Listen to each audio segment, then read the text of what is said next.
मोगा बस कांड का मामला हाले शांत नहीं होया कि हुण श्री मुक्तसर साहब विच बस च दो नाबालग लड़कियां दे नाल छेड़छाड़ का मामला सामने आ गया है।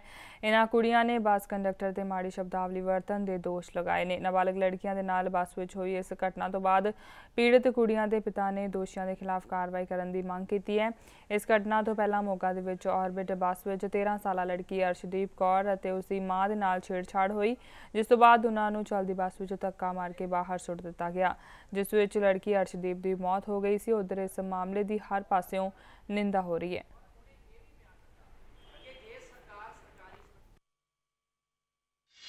ਜਦੋਂ ਜੀ ਅਸੀਂ ਸਵਿਧਾ ਸੈਂਟਰ ਗਏ, ਉੱਥੋਂ ਅਸੀਂ ਬਾਹਰ ਨਿਕਲ ਕੇ ਖੜ ਗਏ।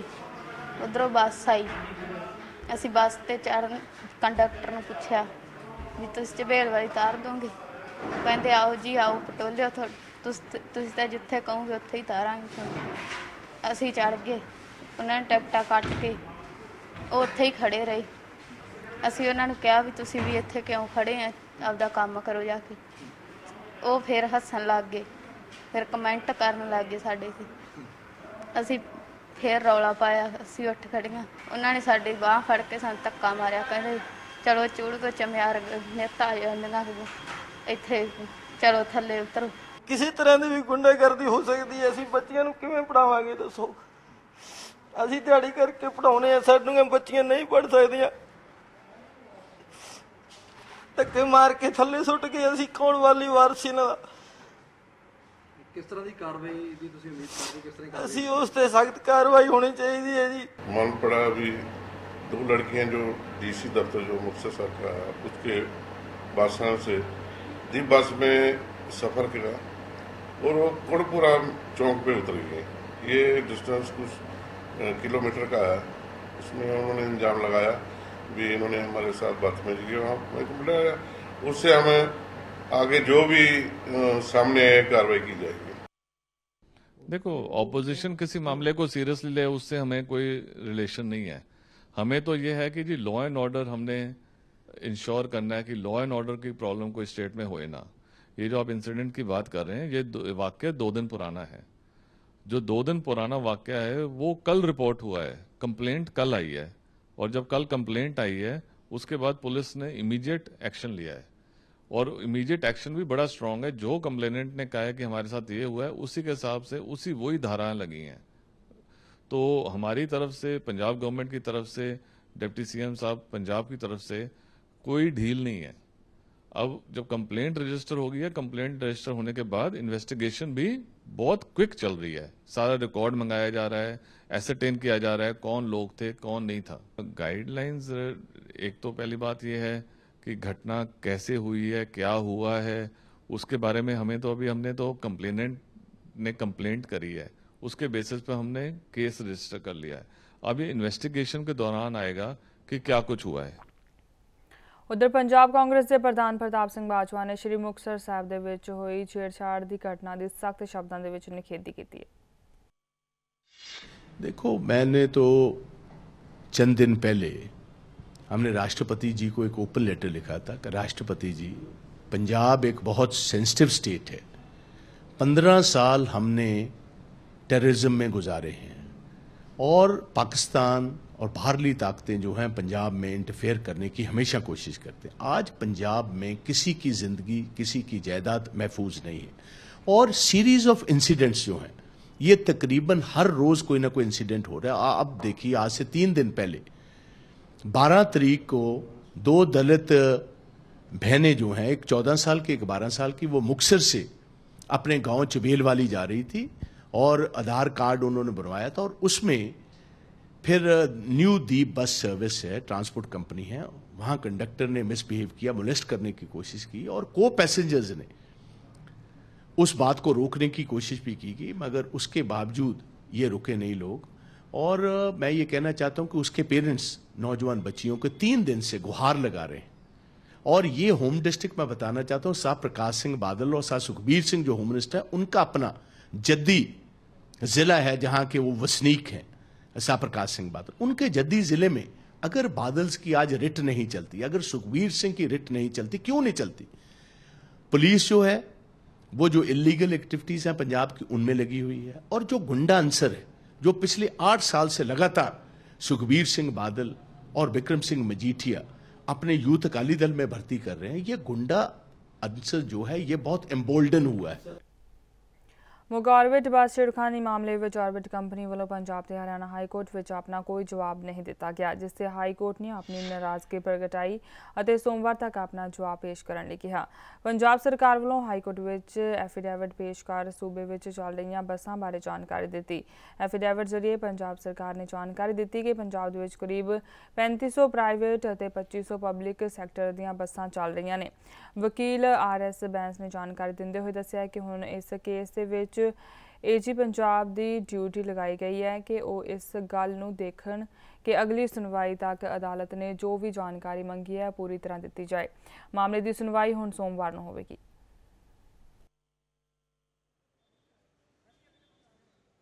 हाईकोर्ट ने कहा कि एडवोकेट जनरल को ड्यूटी लगाई, रादर डायरेक्शन दी कि आप उन्हें सर्व कीजिए और उन्हें पेश कीजिए सोमवार को, मंडे को। उन्होंने एफिडेविट दायर किए हैं, जो इन्फॉर्मेशन मांगी थी हाई कोर्ट ने कि कितनी बसेस हैं प्राइवेट कंपनीज की, कितनी बसेस पब्लिक सेक्टर में है, वो इन्फॉर्मेशन उन्होंने दे दी। और वो हमने पढ़ी नहीं है कितनी है, बट वो रेलेवेंट ऐसा है कि 60-40 की रेशो है। 3500 बसेस प्राइवेट सेक्टर की हैं और 2500 बसेस अबाउट पब्लिक सेक्टर की। हाई कोर्ट का रुख तो ठीक ही है बिल्कुल, क्योंकि उन्होंने एक तो है कि ऑर्बिट नहीं पेश हुआ, उसका सख्त गुस्सा किया। एडवोकेट जनरल का ये कहना कि हमें मालूम नहीं है कि ऑर्बिट की सर्विस क्यों नहीं हुई, इसको भी उन्होंने ठीक से लिया और फिर कहा कि next hearing next working day, so Monday है, उस पर होगी। पंजाब कांग्रेस के साबका विधायक सुखपाल सिंह खैरा ने चंडीगढ़ के विच आयोजित प्रैस कॉन्फ्रेंस दौरान मीडिया के नाल गलबात दौरान पंजाब सरकार ते वार करदिआं कहा कि पंजाब के 55 विचों 28 सरकारी विभाग खुद बादल परिवार कोल ने। उन्हां दा वपार ही इन्हां विभागां दे नाल जुड़िया होया है। अजिहे दे विच अपने वपार नूं फायदा पहुंचाउण लई उन्हां वल्लों समय-समय ते पॉलिसी बनाई जाती है।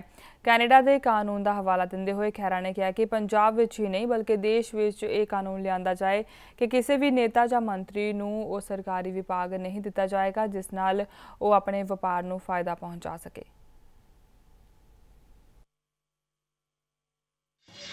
इस लॉ के मुताबिक कोई भी सियासतदान, कोई अफसर, कोई ताकतवर आदमी अपनी पोजीशन पावर च बैठ के अपने व्यापार नूं कोई फायदा नहीं दे सकता, कोई नीति नहीं बना सकता, कोई पॉलिसी नहीं दे सकता, कोई रूल्स नहीं फ्रेम कर सकता। लेकिन पंजाब दे विच की हो रहा कि अज की डेट में जी बादल की एक्सटेंडेड फैमिली है, बादल मजीठिया कैरों, इन्हां दे कोल अज 55 चों 28 सरकारी जिहड़े महकमे ने, मिनिस्ट्रियां ने, वो इस परिवार दे कोल है। और इन्हां दे जिहड़े व्यापार ने पंजाब दे विच, ट्रांसपोर्ट तो लैके real estate, media, hospitality, hotels, bulk liquor, power, non conventional energy, हर पासे इन्हां दा व्यापार, इन्हां दे जिहड़े बिजनस चल रहे हैं। अपने बिजनस नूं फायदा देण लई इन्हां लोगों ने, बादलों ने सारे कानून नूं छिक्के ते टंगिया वा और इस तरह करके ये एक डायरैक्ट कॉन्फ्लिक्ट में आ जाते हैं विद द स्टेट। जिहड़ा पैसा पंजाब सरकार के खजाने में जाना चाहिए सीगा, वो सारा पैसा बादलों की जेब में जा रहा। छोटी जी मिसाल कि ट्रांसपोर्ट जिहड़ा पिछे मोगा कांड होया, रौला पिया, और ये इन्हां दे कोल इस वेले 400 बस ने, जिहड़ियां तां वड्डियां अमीरां ਦੀਆਂ चढ़न वालियां बसां ने, air condition luxury coaches Mercedes और वोल्वो दियां, उन्हां दे तां जिहड़ा टैक्स स्ट्रक्चर हैगा वो घट रखिया होया बादल परिवार ने।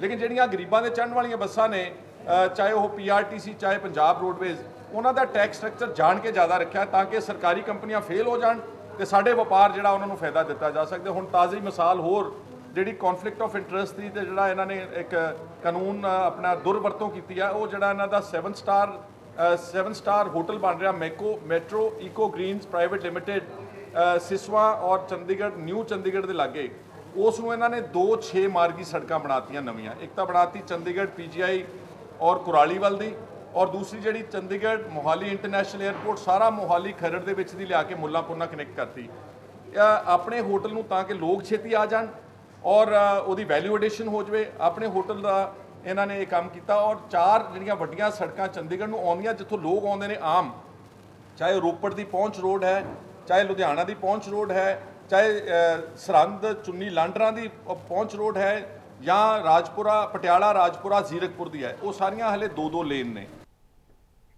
ਕਾਂਗਰਸ ਦੇ ਸਾਬਕਾ ਵਿਧਾਇਕ ਸੁਖਪਾਲ ਸਿੰਘ ਖਹਿਰਾ ਦਾ ਦਾਅਵਾ ਹੈ ਕਿ ਜਿਸ ਤਰ੍ਹਾਂ ਹਰਿਆਣਾ ਸਰਕਾਰ ਵੱਲੋਂ ਰੋਬਰਟ ਵਾਡਰਾ DLF ਡੀਲ ਮਾਮਲੇ ਵਿੱਚ ਜਾਂਚ ਲਈ ਕਮਿਸ਼ਨ ਗਠਿਤ ਕੀਤਾ ਗਿਆ ਉਸ ਤਰ੍ਹਾਂ ਦੀ ਜਾਂਚ ਜੇਕਰ ਪੰਜਾਬ ਦੇ ਵਿੱਚ ਕਰਵਾਈ ਜਾਂਦੀ ਹੈ ਤਾਂ ਇੱਥੇ 50,000 ਕਰੋੜ ਤੋਂ ਵੀ ਜ਼ਿਆਦਾ ਘੁਟਾਲਾ ਸਾਹਮਣੇ ਆਏਗਾ। ਜਿਹੜਾ ਹਰਿਆਣਾ ਦੇ ਵਿੱਚ ਰੋਬਰਟ ਵਾਡਰਾ ਦੇ ਖਿਲਾਫ ਕਮਿਸ਼ਨ ਆਫ ਇਨਕੁਆਇਰੀ ਬਿਠਾਇਆ ਬੀਜੇਪੀ ਸਰਕਾਰ ਨੇ, ਜਿੱਦਾਂ ਦੀ ਹਰਿਆਣੇ ਦੇ ਇਲਜ਼ਾਮ ਲੱਗ ਰਹੇ ਨੇ ਉਹਦੋਂ ਵੱਧ ਲੁੱਟ ਬਾਦਲ ਦੇ ਪਰਿਵਾਰ ਨੇ ਪੰਜਾਬ ਦੇ ਵਿੱਚ ਪਿਛਲੇ 8.5 ਸਾਲ ਦੇ ਵਿੱਚ ਕੀਤੀ ਹੈ। ਉਹੀ ਮਾਸਟਰ ਪਲਾਨਸ ਚੇਂਜ ਕੀਤੇ ਨੇ, ਉਹੀ ਰੀਅਲ ਏਸਟੇਟ ਜਾਇੰਟਸ ਜਿਹੜੀਆਂ ਵੱਡੀਆਂ ਰੀਅਲ ਏਸਟੇਟ ਕੰਪਨੀਆਂ ਉਹਨਾਂ ਨੂੰ ਫਾਇਦਾ ਦਿੱਤਾ ਵਾ, ਚੇਂਜ ਆਫ ਲੈਂਡ ਯੂਜ਼ ਦੇ ਵਿੱਚ ਕਪਲਾ ਵਾ, ਹਜ਼ਾਰਾਂ ਕਰੋੜਾਂ ਦਾ ਪੰਜਾਬ ਦੇ ਵਿੱਚ ਜਿਹੜਾ ਉਹ ਖਜ਼ਾਨੇ ਦੀ ਲੁੱਟ ਕਰਵਾਈ ਹੈ ਇਸ ਪਰਿਵਾਰ ਨੇ ਦੀ ਮਿਲੀ ਭੁਗਤ ਨਾਲ। ਇੱਕ ਬਹੁਤ ਡੂੰਘਾ ਨੈਕਸਸ ਲੈਂਡ ਮਾਫੀਆ ਔਰ ਬਾਦਲ ਪਰਿਵਾਰ ਦਾ ਪਿਛਲੇ ਕਾਫੀ ਸਮੇਂ ਤੋਂ ਡਿਵੈਲਪ ਹੋਇਆ। ਜਿੱਦਾਂ ਦੀ inquiry commission of inquiry BJP government ਨੇ ਹਰਿਆਣੇ 'ਚ ਬਿਠਾਈ ਆ, ਅਗਰ ਮੋਦੀ ਸਾਹਿਬ ਅਗਰ ਤੁਹਾਡੇ ਵਿੱਚ ਵਾਕਈ ਹਿੰਮਤ ਆ, ਤੁਸੀਂ ਵਾਕਈ ਭ੍ਰਿਸ਼ਟਾਚਾਰ ਦੇ ਖਿਲਾਫ ਲੜਨਾ ਚਾਹੁੰਦੇ ਤਾਂ ਉੱਦਾਂ ਦੀ commission of inquiry by either retired ਜੱਜ ਆਫ ਦੀ ਸੁਪਰੀਮ ਕੋਰਟ ਜਾਂ ਹਾਈ ਕੋਰਟ ਬਾਦਲ ਸਰਕਾਰ ਦੀਆਂ ਜਿਹੜੀਆਂ ਜ਼ਮੀਨਾਂ ਨੂੰ ਲੈ ਕੇ ਜਿਹੜੇ ਕਪਲੇ ਨੇ ਰੀਅਲ ਏਸਟੇਟ ਨੂੰ, ਇਹਨਾਂ ਦੇ ਖਿਲਾਫ ਵੀ ਹੋਣੀ ਚਾਹੀਦੀ। ਵਰਨਾ ਇਹ ਸਮਝਿਆ ਜਾਵੇਗਾ ਕਿ it is another political vendetta drive, ਕਿਉਂਕਿ ਰੋਬਰਟ ਵਾਡਰਾ ਸੋਨੀਆ ਗਾਂਧੀ ਜੀ ਦੇ ਸਨ ਇਨ ਲਾਅ ਨੇ, ਉਹਨਾਂ ਦੇ ਖਿਲਾਫ ਕਾਰਵਾਈ ਕਰ ਦਿਓ ਤੇ ਇਹ ਜਿਹੜੇ ਭ੍ਰਿਸ਼ਟ ਅਕਾਲੀ ਲੀਡਰ ਨੇ ਬਾਦਲ ਵਰਗੇ ਟੱਬਰ ਵੱਡੇ, ਇਹਨਾਂ ਦੇ ਖਿਲਾਫ ਕੋਈ ਕਾਰਵਾਈ ਨਾ ਹੋਵੇ ਤਾਂ ਇਹ ਮੈਂ ਸਮਝੂੰਗਾ ਪਿਕ ਐਂਡ ਚੂਜ਼ ਤੇ ਪਾਰਟੀਜ਼ਨ ਪੋਲਿਟਿਕਸ ਹੋਵੇ। ਇਰਾਕ ਦੀ ਇੱਕ ਕੰਪਨੀ ਵਿੱਚ ਕੰਮ ਕਰਦੇ 39 ਭਾਰਤੀਆਂ ਨੂੰ IS ਦਹਿਸ਼ਤਗਰਦਾਂ ਨੇ ਮਾਰ ਮੁਕਾਇਆ। ਇਸ ਗੱਲ ਦਾ ਦਾਅਵਾ ਇਰਾਕ ਤੋਂ ਬਚ ਕੇ ਆਏ ਨੌਜਵਾਨ ਹਰਜੀਤ ਮਸੀਹ ਨੇ ਕੀਤਾ ਹੈ। ਹਰਜੀਤ ਮਸੀਹ ਨੇ ਚੰਡੀਗੜ੍ਹ ਦੇ ਵਿੱਚ ਪੱਤਰਕਾਰਾਂ ਨਾਲ ਗੱਲਬਾਤ ਕਰਦਿਆਂ ਦੱਸਿਆ ਕਿ ਉਹ ਗੁਰਦਾਸਪੁਰ ਦੇ ਪਿੰਡ ਕਾਲਾ ਅਫਗਾਨਾ ਦਾ ਰਹਿਣ ਵਾਲਾ ਹੈ ਅਤੇ ਇਰਾਕ ਦੀ ਇੱਕ ਫੈਕਟਰੀ ਵਿੱਚ ਕੰਮ ਕਰਦਾ ਸੀ। ਉਸ ਦੇ ਮੁਤਾਬਕ ਦਹਿਸ਼ਤਗਰਦਾਂ ਨੇ ਪਿਛਲੇ ਸਾਲ 11 ਜੂਨ ਨੂੰ 50 ਬੰਗਲਾਦੇਸ਼ੀਆਂ ਸਮੇਤ 40 ਭਾਰਤੀਆਂ ਨੂੰ ਅਗਵਾ ਕਰ ਲਿਆ ਸੀ। ਦਹਿਸ਼ਤਗਰਦਾਂ ਨੇ ਉਹਨਾਂ ਨੂੰ ਕੁਝ ਰਾਤ ਆਪਣੇ ਕੋਲ ਰੱਖਣ ਤੋਂ ਬਾਅਦ ਬੰਗਲਾਦੇਸ਼ੀਆਂ ਨੂੰ ਰਿਹਾ ਕਰ ਦਿੱਤਾ ਅਤੇ ਭਾਰਤੀਆਂ ਨੂੰ ਗੋਲੀਆਂ ਮਾਰ ਕੇ ਕਤਲ ਕਰ ਦਿੱਤਾ। ਇਸ ਹਾਦਸੇ ਵਿੱਚ ਉਹ ਵਾਲ-ਵਾਲ ਬਚ ਗਿਆ। ਹਰਜੀਤ ਮਸੀਹ ਨੇ ਦਾਅਵਾ ਕੀਤਾ ਹੈ ਕਿ ਭਾਰਤੀ ਵਿਦੇਸ਼ ਮੰਤਰਾਲੇ ਨੇ ਉਸ ਨੂੰ ਗੁੜਗਾਉਂ, ਬੰਗਲੌਰ ਅਤੇ ਨੋਇਡਾ ਵਿੱਚ ਲੁਕੋ ਕੇ ਰੱਖਿਆ ਸੀ। ਇਸ ਦੌਰਾਨ ਸਰਕਾਰ ਨੇ ਉਸ ਨੂੰ ਨੌਕਰੀ ਦੇਣ ਦਾ ਭਰੋਸਾ ਵੀ ਦਿੱਤਾ ਸੀ। ਉਧਰ ਇਸ ਮਾਮਲੇ ਤੇ ਭਗਵੰਤ ਮਾਨ ਨੇ ਕੇਂਦਰ ਸਰਕਾਰ ਨੂੰ ਦੋਸ਼ੀ ਮੰਨਿਆ ਹੈ।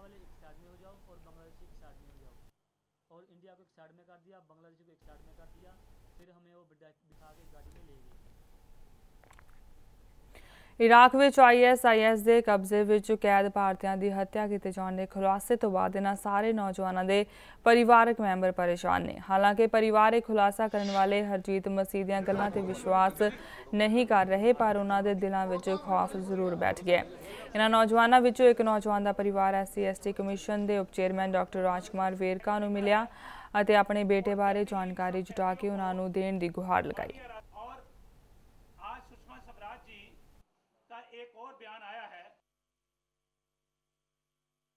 ਸਾਨੂੰ ਕੋਈ ਸਮਝ ਨਹੀਂ ਲੱਗਣ ਡਈ ਦੀ ਉਹ ਸੱਚ ਬੋਲਦਾ ਜਾਂ ਝੂਠ ਬੋਲਦਾ। ਸਾਨੂੰ ਕੋਈ ਅਜੇ ਯਕੀਨ ਜਿਹਾ ਨਹੀਂ ਵੀ ਜਿੰਨਾ ਚਿਰ ਸਰਕਾਰ ਨਹੀਂ ਕੋਈ ਦੱਸਣ ਡਈ ਅਸੀਂ ਸਰਕਾਰ ਅੱਗੇ ਇਹੋ ਹੀ ਬੇਨਤੀ ਕਰਨੇ ਆ ਵੀ ਕਿਉਂ ਸਰਕਾਰ ਸਾਡੇ ਬੱਚੇ ਨੂੰ ਮਤਲਬ ਵੀ ਛੇਤੀ ਤੋਂ ਛੇਤੀ ਲਿਆਵੇ।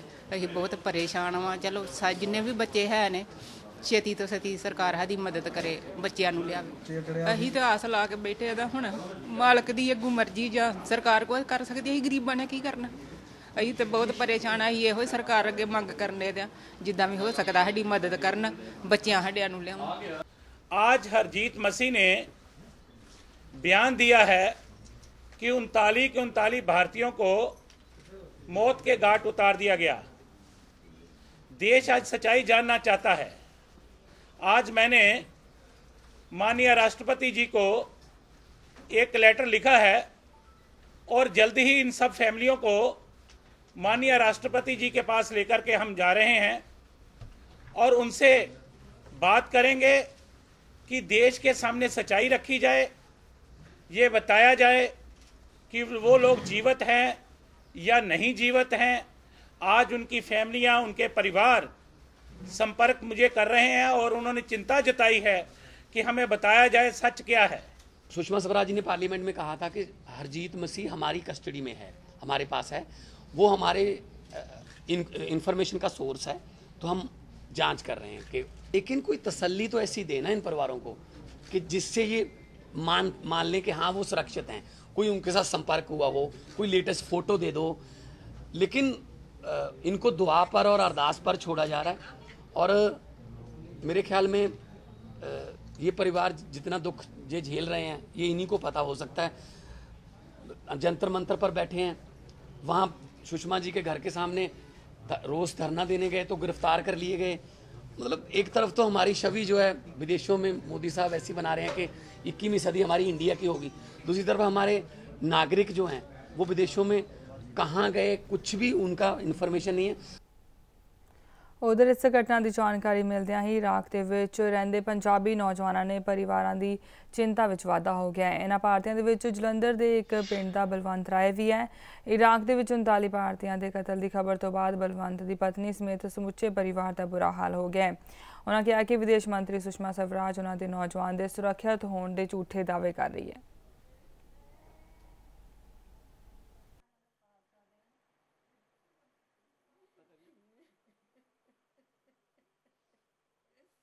ये 4 साल पहले गए थे और लास्ट बात हमारी 15 जून को हुई उनसे, तो उन्होंने यही बताया कि हमें आतंकवादियों ने किडनैप कर लिया है, एक फैक्ट्री में बंद कर रखा है, हमें कोई खाना पाना कुछ नहीं दे रहे हैं, हमें 40 लोगों को एक कमरे में बंद कर रखा है इन्होंने।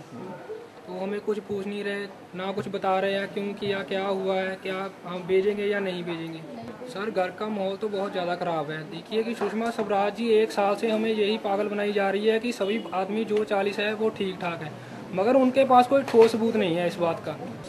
सर कुछ नहीं बना उसका। हम 15 दिन से लगातार भूख हड़ताल पे भी बैठे, सरकार के कुछ यही नहीं, पता ही नहीं चल रहा है उनको कुछ भी। कोई बैठा है मर जाए कुछ हो जाए, उनको कोई फर्क नहीं पड़ता इस बात से। लुधियाना के विधायक बैंस भरावां वालों रोपड़ दे विच गैर कानूनी माइनिंग खिलाफ शांतमई रोस मुजाहरा किया गया। इस मौके पुलिस ने उन्होंने कुछ समर्थकों समेत गिरफ्तार भी कर लिया। प्रदर्शनकारियों ने माइनिंग वाली थां ते रोस प्रदर्शन किया। बैंस भरावां वालों इस प्रदर्शन की गुप्त ढंग दे नाल योजना बनाई गई सी। अचानक अपने समर्थकों की वड्डी गिनती दे नाल रोपड़ पहुंचे बैंस भरावां ने रैल बरामद खड्ड विचों रेता चुक के अपना रोस प्रगटाया।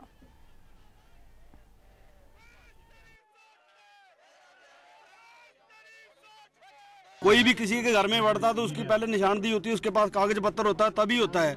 हमने बोला भी उनकी निशानदेही कराओ, निशानदेही कराने के बाद आप उठा सकते हैं। कब्जा किया था हमने छुड़वाया है, पीछे अपना निशानदेही करा के उसमें से भी रेत निकली हुई है। अभी भी आज 4-5 दिन हुए फिर निशानदेही कराई है, फिर अभी उसको निशानदेही के पक्के तौर पे निशानदेही कराने के लिए दी हुई है उधर हमने एप्लीकेशन, पर कोई असर नहीं हो रहा। ना कोई पटवारी सुन रहा है, ना कोई। हमारे को 6 महीने हो गए हैं उधर दी हुई। ये मार्च से लगे हुए हैं, पिछले साल भी इन्होंने किया था। टीम इंसाफ की तरफ से सत्याग्रह का दूसरा चरण है, सेकंड फेस है। आज रोपड़ की धरती पे नवांशहर और रोपड़ की ये हद है, तो आप लोग देख रहे हैं कि यहाँ पे कैसे माइनिंग एक्ट की धज्जियाँ उड़ाई जा रही हैं बादल परिवार की ओर से। कैसे पोकलाइन मशीनें, जेसीबी मशीनें, टिप्पर जो कि माइनिंग पॉलिसी के तहत बिल्कुल वर्जित है, आ नहीं सकते। माइनिंग सिर्फ और सिर्फ हाथ से हो सकती है, पॉकलाइन से नहीं। किश्ती वाली मशीनें देख रहे हैं आप, जरूर आपसे विनती करूँगा कि आप ये रिकॉर्ड करके लेके जाना।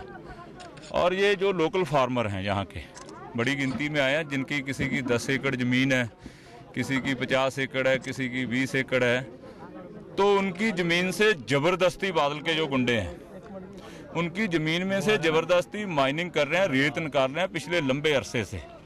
और ये फार्मर्स ने डीसी को, माइनिंग अफसर को, एसएसपी को इतनी बार दरखास्तें, एप्लीकेशनें दी कि हमारे साथ गुंडागर्दी हो रही, जो हमारी जद्दी पुश्ती मालकी की ज़मीन है उस पर जोर ज़बरदस्ती ये सरकार वाले बादल के जो गुंडे हैं वो माइनिंग कर रहे हैं। सो इसलिए टीम इंसाफ ने सत्याग्रह रेत और बजर की कालाबाजारी रोकने के लिए। आम आदमी पार्टी दिल्ली की जित तो बाद हुण पंजाब दी आगामी विधान सभा चोणां दे लई अपनियां सरगर्मियां तेज़ कर रही है। इस तहत आप वालों जलियांवाले बाग तो बेईमान भजाओ पंजाब बचाओ यात्रा की शुरुआत की गई। यात्रा पंजाब के वख-वख विधान सभा हलकियां ते जिलियां च हुंदी होई 23 मई नूं श्री आनंदपुर साहिब दे विखे समाप्त होवेगी। इस संबंधी आम आदमी पार्टी के पंजाब प्रधान सुच्चा सिंह छोटेपुर ने दस्सिया कि आम लोगों को पंजाब सरकार खिलाफ लामबंद करने लई ये पहली यात्रा आरंभी गई है। इस मौके उन्होंने संसद मैंबर भगवंत मान ते विरसा सिंह वलटोहा वालों शराब पी के संसद में जाण दे लाए गए दोषों को नकारदियां कहा कि ये दोष बिल्कुल बेबुनियाद ने।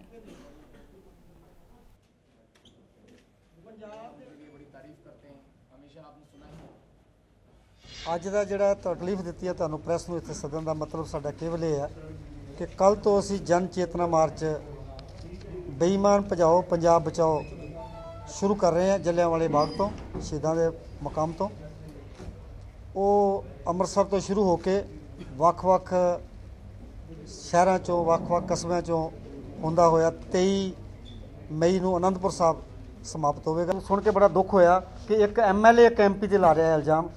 ਵਿਰਸਾ ਬਲਟੋਏ ਨੂੰ ਇਹੋ ਜਿਹੀ ਗੱਲ ਨਹੀਂ ਸੀ ਕਰਨੀ ਚਾਹੀਦੀ। ਭਗਵੰਤ ਮਾਨ ਸਾਡਾ ਸਤਿਕਾਰਯੋਗ ਮੈਂਬਰ ਹੈ ਔਰ ਮੈਂ ਤਾਂ ਕਦੀ ਝੂਠ ਨਹੀਂ ਜ਼ਿੰਦਗੀ 'ਚ ਬੋਲਦਾ। ਮੈਂ ਤਾਂ ਉਹਨੂੰ ਕਦੀ ਪਾਰਲੀਮੈਂਟ 'ਚ ਸ਼ਰਾਬ ਪੀ ਕੇ ਜਾਂਦਾ ਨਹੀਂ ਦੇਖਿਆ। ਪ੍ਰਾਈਵੇਟ ਲਾਈਫ 'ਚੋਂ ਕੀ ਹੈ ਮੈਨੂੰ ਨਹੀਂ ਪਤਾ, ਪਰ ਪਾਰਲੀਮੈਂਟ ਵਰਗੀ ਸੰਸਥਾ ਦੇ ਵਿੱਚ ਕੋਈ ਬੰਦਾ, ਤੁਸੀਂ ਸੋਚ ਸਕਦੇ ਹੋ ਕੋਈ ਬੰਦਾ ਦਾਰੂ ਪੀ ਕੇ ਜਾ ਸਕਦਾ ਉੱਥੇ? ਪੰਜਾਬ ਦੇ ਮੁੱਖ ਮੰਤਰੀ ਪ੍ਰਕਾਸ਼ ਸਿੰਘ ਬਾਦਲ ਧੂਰੀ ਉਪ ਚੋਣ ਤੋਂ ਬਾਅਦ ਵੋਟਰਾਂ ਦਾ ਧੰਨਵਾਦ ਕਰਨ ਲਈ ਧੂਰੀ ਪਹੁੰਚੇ। ਮੁੱਖ ਮੰਤਰੀ ਨੇ ਧੂਰੀ ਵਿਧਾਨ ਸਭਾ ਹਲਕੇ ਦੇ ਵੱਖ-ਵੱਖ ਪਿੰਡਾਂ ਵਿੱਚ ਸੰਗਤ ਦਰਸ਼ਨ ਕੀਤੇ। ਇਸ ਮੌਕੇ ਉਹਨਾਂ ਧੂਰੀ ਦੇ ਵਿੱਚ ਸਰਕਾਰੀ ਡਿਗਰੀ ਕਾਲਜ ਦੀ ਇਮਾਰਤ ਦਾ ਨੀਂਹ ਪੱਥਰ ਵੀ ਰੱਖਿਆ। ਦੱਸਦੇ ਕਿ ਇਲਾਕੇ ਦੇ ਲੋਕਾਂ ਨੇ ਮੁੱਖ ਮੰਤਰੀ ਕੋਲ ਇਸ ਡਿਗਰੀ ਕਾਲਜ ਦੀ ਮੰਗ ਰੱਖੀ ਸੀ, ਜਿਸ ਨੂੰ ਪ੍ਰਵਾਨ ਕਰ ਲਿਆ ਗਿਆ।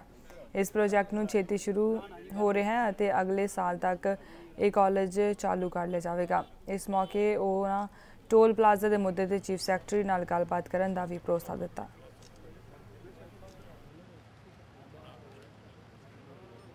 ਕਾਲਜ ਇੱਥੇ ਡਿਗਰੀ ਕਾਲਜ ਬਣ ਰਿਹਾ ਜੀ, ਪਿੰਡ ਵਾਲਿਆਂ ਨੇ ਜਗ੍ਹਾ ਦਿੱਤੀ ਹੈ ਔਰ ਉਹਦਾ ਠੇਕਾ ਹੋ ਗਿਆ ਹੈ, ਕੰਮ ਸ਼ੁਰੂ ਤੁਰਤੀ ਕਰ ਦਿੱਤਾ ਜਾਏਗਾ ਜੀ। ਤੇ ਇਹ ਬੜੀ ਵੱਡੀ ਲੋੜ ਸੀ ਕਿਉਂਕਿ ਧੂਰੀ ਹਲਕੇ 'ਚ ਕੋਈ ਗੌਰਮੈਂਟ ਦਾ ਡਿਗਰੀ ਕਾਲਜ ਨਹੀਂ ਸੀ। ਇਸ ਚੀਜ਼ ਨੂੰ ਮੁੱਖ ਰੱਖਦੇ ਮੈਂ ਪਿੱਛੇ ਆਇਆ ਸਾਂ ਤਾਂ ਧੂਰੀ ਵਾਲਿਆਂ ਨੇ ਵੀ, ਸ਼ਹਿਰ ਵਾਲਿਆਂ ਨੇ ਵੀ ਇਹ ਜਗ੍ਹਾ ਮਨਜ਼ੂਰ ਕੀਤੀ ਤੇ ਕੋਈ ਸ਼ਹਿਰ ਤਾਂ ਕੋਈ ਜਗ੍ਹਾ ਹੈ ਨਹੀਂ ਸੀ ਤੇ ਪਿੰਡ ਵਾਲਿਆਂ ਨੇ ਜਗ੍ਹਾ ਦਿੱਤੀ ਤੇ ਇਹ ਬੱਚਿਆਂ ਦਾ ਬੜਾ ਫਾਇਦਾ ਹੋਏਗਾ ਤੇ ਮੈਨੂੰ ਬੜੀ ਖੁਸ਼ੀ। ਬੁਲੇਟਿਨ ਵਿੱਚ ਫਿਲਹਾਲ ਇੰਨਾ ਹੀ। ਇਜਾਜ਼ਤ ਦਿਓ। ਧੰਨਵਾਦ। ਖਬਰਾਂ ਦੀ ਦੁਨੀਆ ਵਿੱਚ ਆਓ, ਸਾਡੇ ਨਾਲ ਕਦੇ ਵੀ ਕਿਤੇ ਵੀ ਜੁੜੋ। ਆਪਾਂ ਮਿਲਾਂਗੇ ਫੇਸਬੁੱਕ ਤੇ, ਅਸੀਂ ਦਿਖਾਂਗੇ YouTube ਤੇ, ਸਾਨੂੰ ਫੋਲੋ ਕਰੋ ਟਵਿੱਟਰ ਤੇ। ਖਬਰਾਂ ਨਾਲ ਜੁੜੇ ਰਹੋ ਦਿਨ ਰਾਤ।